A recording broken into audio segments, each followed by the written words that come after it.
Hello and welcome everyone to another episode of Engineering and Investment. This is your host Austin. So today I got some really good hidden value, undervalued stocks that we're going to check out this week. Sorry for being off for taking the week off.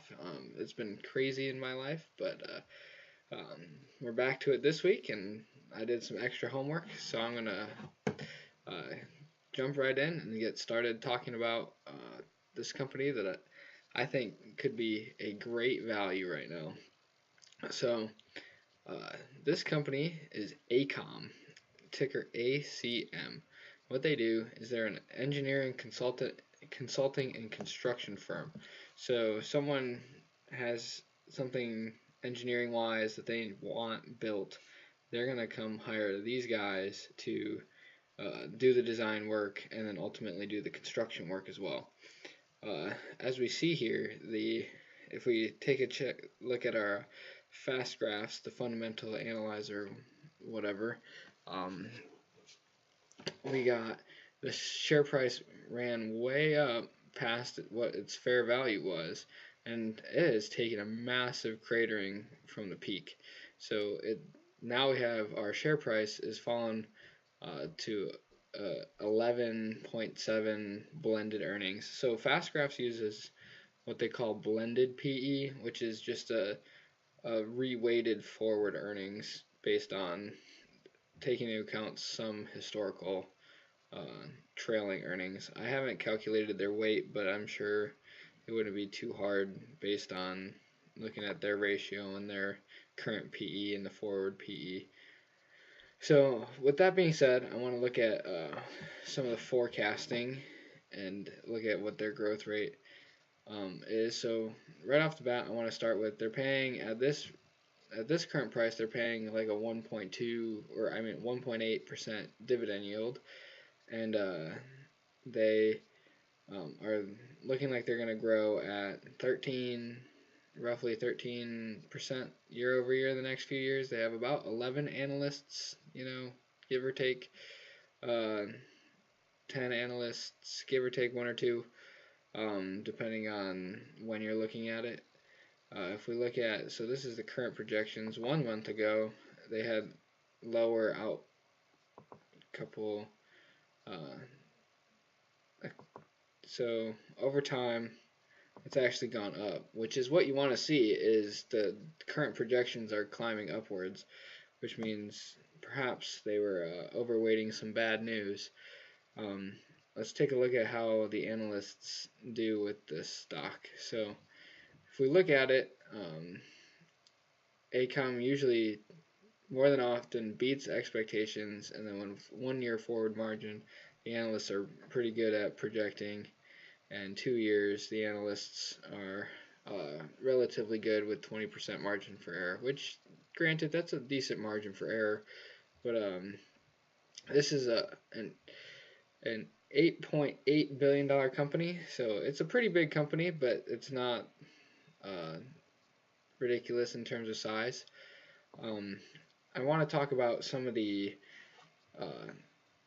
they're actually one of the biggest companies you guys wouldn't know, is not obvious or public facing. So if you guys have ever heard of the debacle that is the California's high-speed rail project, which is one of America's, it's branded as America's first true high-speed rail system. However, this project has become a massive boondoggle, and it's been, I don't know how long it's been, but it's been a large amount of money spent and a large amount of time, and they've gotten like zero construction done. ACOM is actually the contractor responsible for the design and the construction. So you might say, hey, it sounds like they're doing a really bad job, which they probably are. Well, I'll explain the level of corruption and how it kind of works with government contracts, just because that's the industry I'm in, and my current project is in the similar type boat. It's further along than this, the high-speed rail is, but it's a similar boat where Um, but it's a similar boat because the project's way behind schedule and way over budget.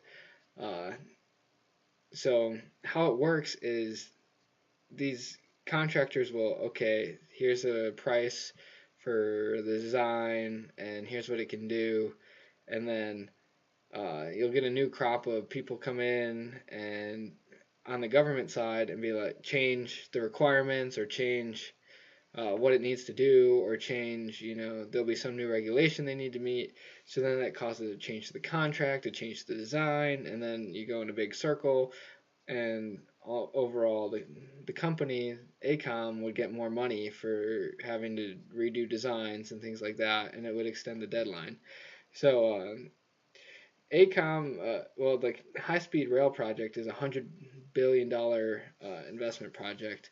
So it's good to be on that side of, collecting the government checks, I guess.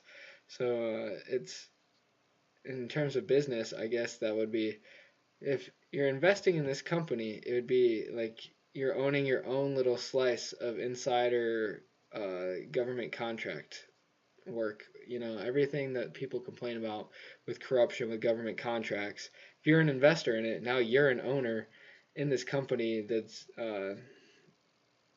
it's like you're getting your own little slice of the pie. Granted, you most likely won't have enough capital to actually be a major player in it, but um, at least if at least you can join in the party. Um, the Another project that they are currently doing is they're apparently doing the Second Avenue subway in New York. Um, it's a very large transit project. Obviously, the subway in New York's transit, and then they're also doing the dome for the L.A. Clippers, the Intuit Dome. So, and they're also doing the Port of Los Angeles. So so they are hugely involved in massive projects, and they're one of those companies that you probably never heard of unless you're in the engineering and construction space or you need to get them hired or you're somehow doing government contracting.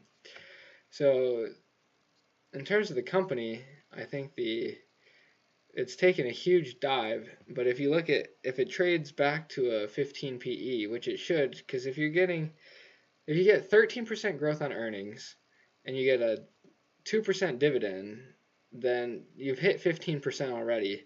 And now so on top of that, you're getting a pretty safe 15%.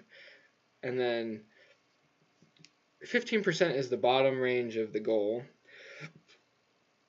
And if you get any bit of multiple expansion, you'll get annual rate of return. You could get up to 26% if it returns to a 15 multiple. Let's see if their dividend history or projections. They are projecting dividend increases over the years. So we could be looking at 26% year-over-year growth. If we look at the normal multiple, I like to go back 10 years just because I think that gives a decent history to it. It trades at even higher than a 15% or a 15 PE for history. So you could be looking, if it goes back to the 10-year multiple, which is 17, you could be looking at 35% year-over-year return, which I don't think ACOM's really going to go anywhere. They're doing massive government contracts. Government spending isn't going to go anywhere. The government just keeps increasing its budget. It's at like $1.5 trillion. I think there's a serious bull case to be made for this company, and the recent collapse of share prices really offered us a good opportunity to buy. And this is a good demonstration of it could be a really awesome company, which I'm talking of how good a company this is to be invested in. But if the share price exceeds what fair value is, then it could absolutely crater.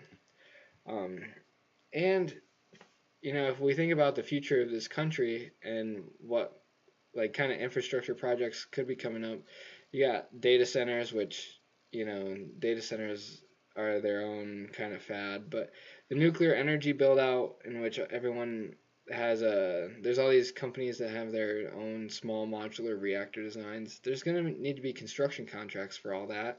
So AECOM is going to be involved with that. All the upgrades to the electrical grid, AECOM will probably be involved in that. So just overall, the construction industry and engineering seems like a good place to at least take a look at and see if it fits your investing ideas. So that's AECOM. I want to talk about Amentum next, which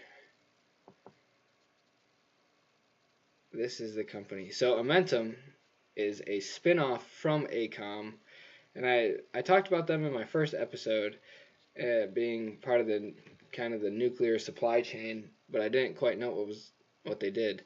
I've since found out that they are an operator of nuclear sites.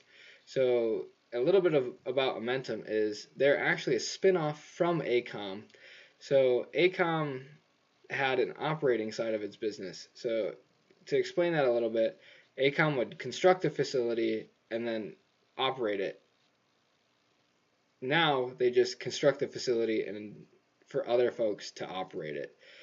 The operating segment of this business was spun off as Amentum, who then acquired a few other players and is expanding. So they actually have they're actually operating a cleanup in Oak Ridge around the old K25 site, which is a Manhattan Project site. They do the cleanup at Hanford site, which is an old Manhattan Project site, and they are part of operating the Savannah River nuclear site, which is it's one of the giant operating companies within the DOE sphere. So how an operator works in the nuclear sphere is the Department of Energy owns the land and the buildings and all the infrastructure, but they hire or contract out these companies called operators, who then hire staff and the people who then come do the work and the processes associated at these sites. So Amentum is so they don't pay a dividend, and their market cap is about $5 billion. So a little smaller than AECOM as it stands. They don't have a huge history because they got spun off from AECOM. But this should be a really safe and stable business, because operating a nuclear site, like, you're not going anywhere. And it's just going to increase as government budgets increase, as scope in the nuclear sphere keeps increasing, which the way it's going, it seems like the nuclear sphere isn't going anywhere. It's only expanding, and government spending is only expanding. So this would be a way to get both. Here it doesn't have a long history, so you don't really know what multiple this company is going to get assigned. It really has somewhat limited growth avenues other than the government spending and maybe the scope of government work, and maybe acquire some other companies to operate at different sites. But so we don't really know what multiple it's going to get assigned, what the market's going to think of it, but currently it's trading at a very low multiple. So even if it just kept trading at like a 9 multiple, which it is, you're still hovering around that 14%. This has at like a 14.7% year over year, which should be, that's right on the edge of the bottom level of what we're looking at. But this, like I said, should be a really safe style, because government contracting work, once you're in and you know the right players and you're doing the cleanup work, you shouldn't be going anywhere. You're becoming entrenched. So they have really good growth projections. I could see getting some multiple expansion up to like 12. At that point, any multiple expansion you're getting is just kind of gravy on top, because you're getting a good growth rate. The next company I want to talk about is another construction firm, KBR.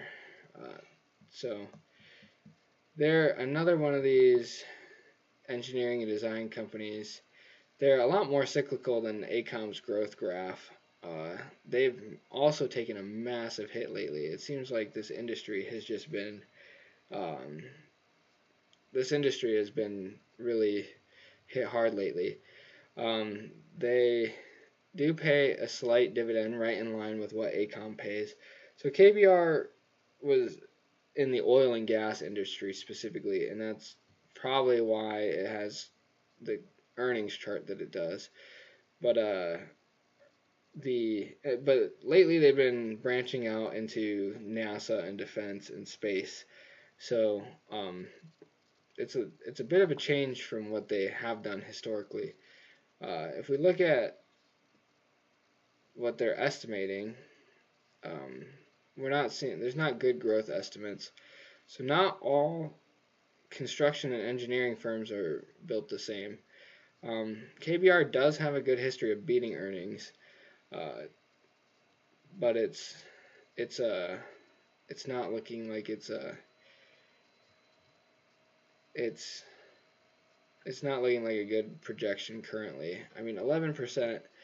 That's just because the stock's been beaten up so much. It does have relatively good future kind of thought process. Also, with the war in the Middle East and the oil price shocks, if you think that there's going to need to be a mass build out of refineries and oil infrastructure, KBR would be one of the best companies suited for taking advantage of that infrastructure expansion and contracting with that. So they're another one of these massive construction companies that could be a buy. So another one is Fluor. They are specifically known for they're a classic one of these companies, and their current focus is on mining and liquefied natural gas, and they do a lot of nuclear work too. So this would be another area if you were interested in the nuclear build out, or natural gas has to do with the electrification. So if your investing hypothesis is we're going to need a massive build out and infrastructure, these engineering companies. So really, this Fluor has a massive growth projection. I wonder how it's come down. Well, it was a lot higher 1 month ago, but it's a lot higher now than it was 6 months ago. I wonder if they got a contract that jumped this way up, because they have a massive projected growth rate here in the future. So if they actually do achieve this 22% earnings growth, you could be looking to capture all of that and get a 26% year over year. This is where I would say a company is full value. What you're paying for is well within line of value of the company, but the company is looking to make enough money to justify the return on the investment. But be wary with these projections, because the analysts have not been able to estimate what this company is going to do. They've been absolutely dismal with their projections. So this entire chart up here is based on what these analysts are saying, and all these analysts have been garbage at predicting how they're gonna do in the future. So it's not exactly perfect science. So that's one of those cautionary tales. The last one of these engineering construction firms I want to talk about is Jacobs. So they pay a little bit of a dividend, and they're actually the biggest of all the engineering ones we've talked about. And this is the kind of growth graph you like to see up and to the right. A lot of the other ones have been very cyclical. They've been up and down, but this one is pretty steady to the right. I think they're a little bit overvalued presently, but it's probably because they're one of the better ones in the space. if we look at their growth projections, we got 18%, 14%, 13%. Like that's some really good earnings growth potential. They would be a little bit overvalued if you're looking at just what the normal market would be around 15. But if you look at their 10-year average, they're right in line with it. And so we're getting, if they keep trading at the ratio they're currently trading at, you're looking at a 15% year over year. Now Jacobs it's one of those big ones there. They're in everything, government contracting, but the analysts are actually really good at projecting this one. So this graph looks a little bit more in line. And that's probably where you see a little bit of a premium come from, is companies that analysts can project generally trade a little bit better. So gonna try to come up with they've been heavily involved with the data center build out. They're pretty involved with nuclear, environmental, and water projects. But Jacobs recently they're actually also tied to Momentum, because it was their operating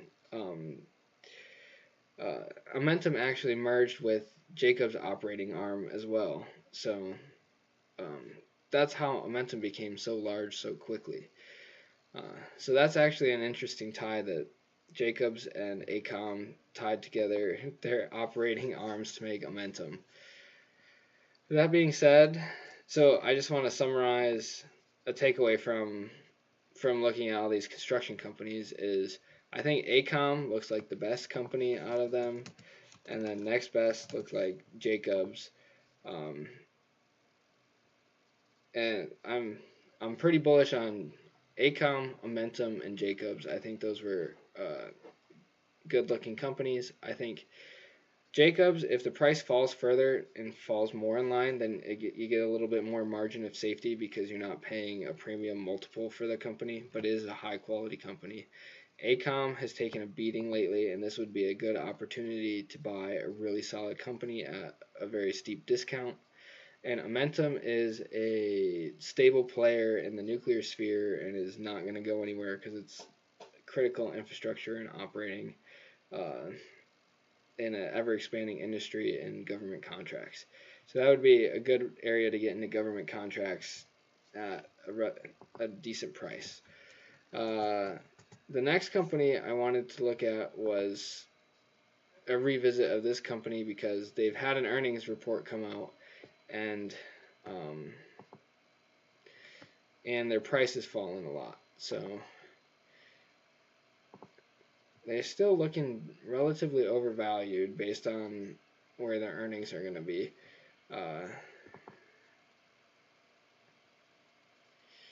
And I remember I kept saying this company is something I might look at if the price falls. So it looks like we're still looking for the price to fall. But they had a really great earnings report recently. So I think I'm just doing a little bit of recap on companies I've talked about in the past. So Owens Corning was one I talked about, I think, 3 weeks ago. And they recently had a buyout rumor, and their price skyrocketed, because Carlyle kept tender offering Owens Corning, and the price took off. So this is a company that you're buying for a few years out, because the growth rate is still on the decline, but it's a very cyclical industry, so we're still in the off time of the cycle. And so while we wait for the cycle to come back, this would be the time to be accumulating, because when the next cycle comes, you want to be in position already before instead of chasing the cycle. The next company is another update on companies I've talked about. So Charter, it seems like there is massive rumors swirling around this company with SpaceX, a massive SpaceX deal, and then potentially, that was all rumor, nothing's come to fruition yet. And then it looks like this company may have found a bottom. They have an earnings report coming up, I think, this week. Probably should revisit this next week based on the earnings report. Then Comcast, there's rumors that Comcast is going to buy them out. There's all kinds of rumors. See how low the share price has fallen compared to the earnings graph? They're an internet provider and a mobile provider. Are they really going to go anywhere? It seems pretty ridiculous that they're trading at such a low multiple. They're almost at like 1 time sales, and the free cash flow with buybacks, you're going to get 20% yield on just buybacks alone. So we could be looking at annual return. I mean, this is a true value turnaround story. Is if what happened, if it plays out the way it could play out, which if it goes back to a 15 multiple with buybacks and their growth rate stays steady because they have massive free cash flow. They're a cash cow and they're buying back their own shares. And if they get a massive payback or a buyout offer and we get a massive short squeeze, we could see this run up to $800 a share, really. Like, we could in a few years. I'm not saying it's going to happen, but I've seen crazier things happen. So this is one that I own, and I have been averaging down and accumulating just because it's a huge cash cow that I don't think is going anywhere. I will say it's not all my portfolio, and it's not. So make your own investing decisions and see if it fits in your own ideas. The next one is a viewer requested stock. We talk about these. We talk about stocks at work, and this is what someone wanted me to talk about, so I'm going to talk about it. McDonald's, they're trading right in line with the average multiple that gets assigned to McDonald's. They pay a nice little dividend, and I think, to me, you're paying too high a premium for a very subpar product, and they serve the lowest tier of American consumer, and the lowest tier of American consumer has been getting crushed by inflation. So to me, I mean, you could see 18% year over year if it keeps trading at the premium it's trading at. I think you're taking a bit of risk if it ever falls back down and doesn't trade at the premium. Which, let's take a look historical. Does it? There has been times where it has traded below this blue line for a long extended period of time. We really only saw it take off in the quantitative easing cycle. So I say if it keeps trading at the premium multiple, you're probably going to do fine with this company. But I think, to me, they offer a really crappy product, and when the CEO won't even eat the burgers, then I don't think there's a reason to buy the stock. And that's my opinion on McDonald's. If you guys have other companies you want me to check out, I'm happy to do. Leave them in the comments. I'm happy to do analysis. This is one of my favorite things to do in pastime is just check out companies on FAST Graphs. So leave your suggestions in the comments.